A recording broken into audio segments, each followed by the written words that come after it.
I'm sitting there thinking, how do people watch this? It's terrible. It's been going on forever and I want to gouge my eyes out. And then you get to the end and there's this one scene and suddenly everything clicks into place and it all makes sense.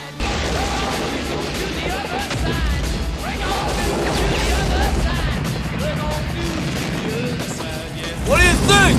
Wow, it's really exciting, man. No, the wave! Comparing Apocalypse Now to Forrest Gump may sound odd or even blasphemous to some people. Morning, sir! Oh, get your hands down! But I see Forrest Gump as a response to and even a key to unlocking the much discussed meaning of Apocalypse Now. I love the smell of napalm in the morning. Apocalypse Now began filming within a year of the Vietnam War ending. And now, over 4 decades later, it is my most requested video. What is wrong with you people? What is it about this graphic depiction of the insanities of the Vietnam War that continues to haunt us? And what, if anything, can I add to this discussion? Well, I'm not a smart man, but I know what the horror is. Not the horror, the horror. Hello, I'm Kevin Harris, and I help people understand themselves by helping them understand the stories that resonate with them. Until recently, I had never cared to see Apocalypse Now. I had heard that it's very graphic, which it is, including decapitated heads strewn around and semi-naked corpses hanging from trees. The screenwriter called it the most violent film ever made, and the director, Francis Ford Coppola's aim was to have them, the audience, react as much as those who had gone through the war. So he was trying to give us all PTSD, apparently. My film is not about Vietnam. It is Vietnam. Feeling guided to review this, the closest comparison I can make is watching Willy Wonka's boat ride. The man is clear in his mind, but his soul is mad. Are my methods unsound? Where we're shown a whole bunch of disturbing images. I don't see any method at all. While Wonka spouts off a bunch of gibberish that escalates until finally everybody is freaked out and they get off the boat. But that only lasted like 2 or 3 minutes in the movie, whereas Apocalypse Now went on for over 3 hours. Yes, I watched the long version. But while watching it, I had a realization. Maybe the length and insanity of this extended version was intended to make a point about the length and absurdity of the Vietnam War. Apocalypse Now starts where I thought it might end, with the world blowing up and the main character seemingly gone mad. The main character, Captain Benjamin Willard, has already completed a tour of duty in Vietnam. I hardly said a word to my wife until I said yes to a divorce. And now, suffering from PTSD, When I was here, I wanted to be there. is heavily intoxicated, When I was there, all I could think of was getting back into the jungle. he asks for another mission and gets one, to assassinate an American officer. Terminate the colonel. He's out there operating without any decent restraint, totally beyond the pale of any acceptable human conduct. A classified mission to travel into the jungle to assassinate Colonel Kurtz. Terminate with extreme prejudice. All this time I had no idea that some of the Forrest Gump war scenes are paying homage to the earlier film. But more than that, it seems that Gump is the answer or the antidote to the horror of Apocalypse Now. Have you ever considered any real freedoms? Freedoms in the opinion of others, even the opinions of yourself? Forrest Gump enjoys this freedom every day. Are you stupid or something? Stupid is as stupid does, sir. Apocalypse Now loves to point out the ironies and lunacy of war. You have to have men who are moral and at the same time who are able to utilize their primordial instincts to kill without feeling, without passion, Check out that hole. without judgment. Because it's judgment that defeats us. Judgment or guilt are what Kurtz has buried along the way. He has become a moralless stream of thoughts, a brain without a heart. No heart. All hollow. And Forrest Gump, on the other hand, is the opposite. I gotta find Bubba! He is all heart and little brain. I'm not a smart man, but I know what love is. The name Gump means a foolish or dull-witted person, and Forrest makes me think of the expression, "can't see the forest for the trees," which is used to describe someone who is too involved in the details of a problem to look at the situation as a whole. He is in the world, but not of the world. When Forrest came home from the war, he cultivated his relationships and went to work making good on his promises. Eventually, he starts running, a form of meditation which can quiet the mind and bring peace to the soul.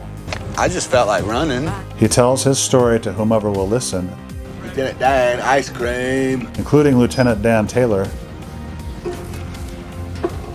who is an amalgamation of Lieutenant Colonel Bill Kilgore and also Kurtz himself. He just wanted to go out like a soldier.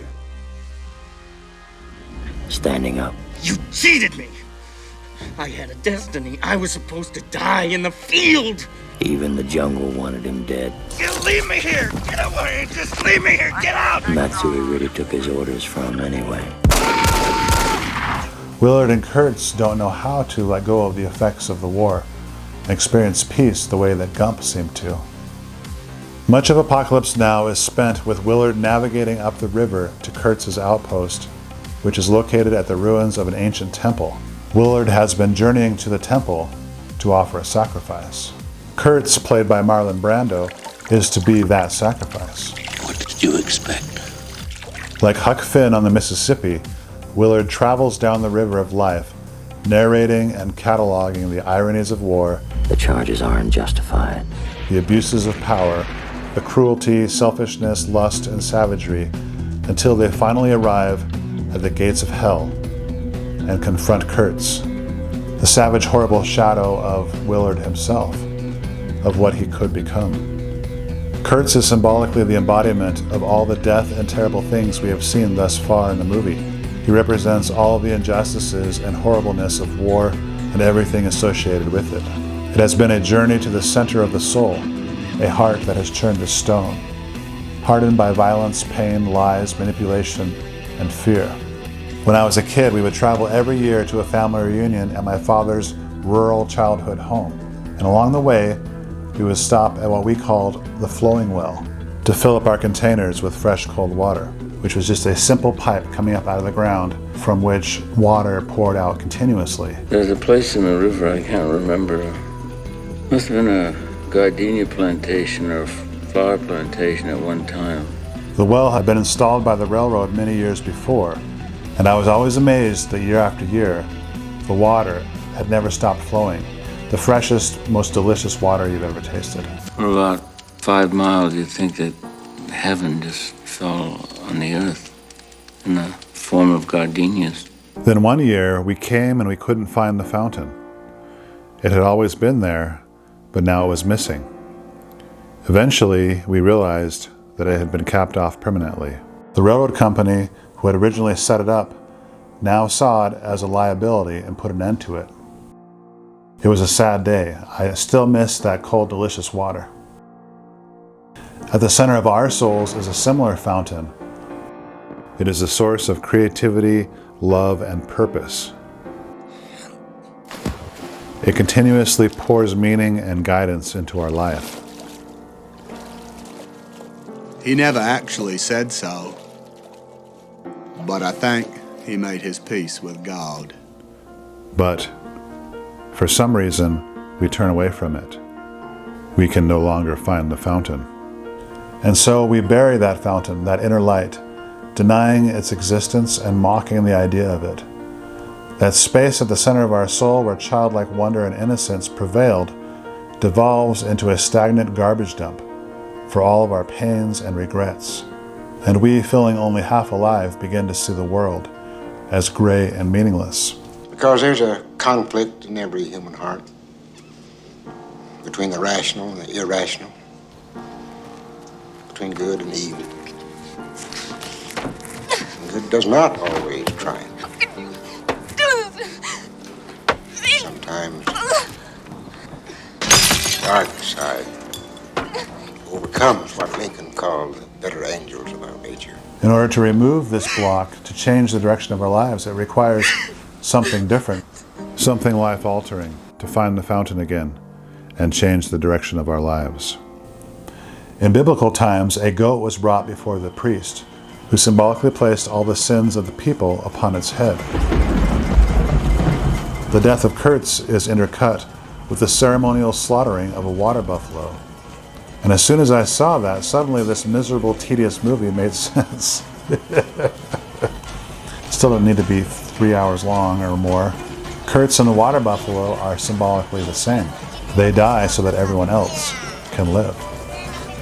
I realize that this film is a ceremony, and we are invited to symbolically place our burdens and regrets upon this fictional character who is more than a scapegoat, but an archetypal shadow who is obscuring from us the tree of life that is at the center of our souls.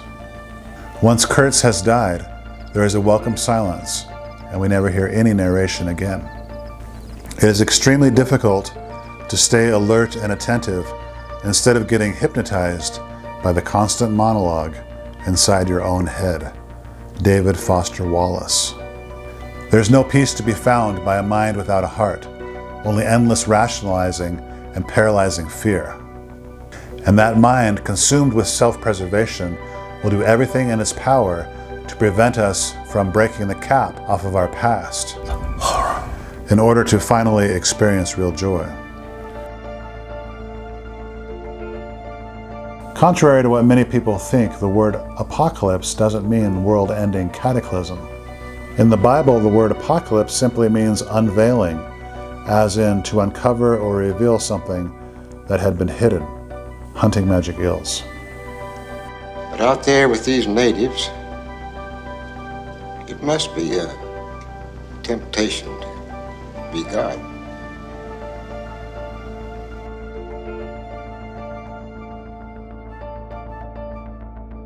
Willard could have become Kurtz.